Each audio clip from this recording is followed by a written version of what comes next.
টানা ৩ দিনের ভারী বর্ষণে বিপর্যস্ত হয়ে পড়েছে দেশের জনজীবন। এরই মধ্যে দেশের ৪টি বিভাগের নদীর পানি দ্রুত বাড়তে শুরু করেছে। রাজধানী ঢাকা ও বন্দরনগরী চট্টগ্রাম সহ বিভিন্ন শহর অঞ্চলে দেখা দিয়েছে তীব্র জলজট।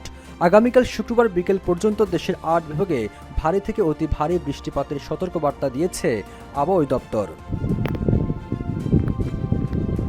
চট্টগ্রামে ভারী বর্ষণ উজান থেকে নেমে আসা পাহাড়ি ঢলের কারণে ফটিকছড়ি উপজেলায় বন্যা হওয়ার আশঙ্কা দেখা দিয়েছে।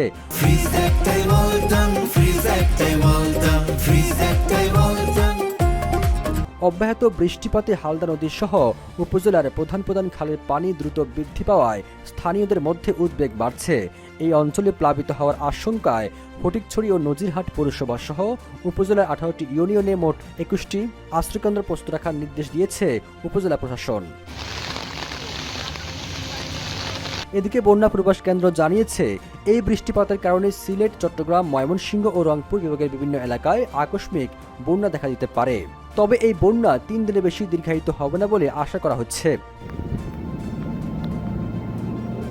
সবুজ আলম, ইত্তেফাক।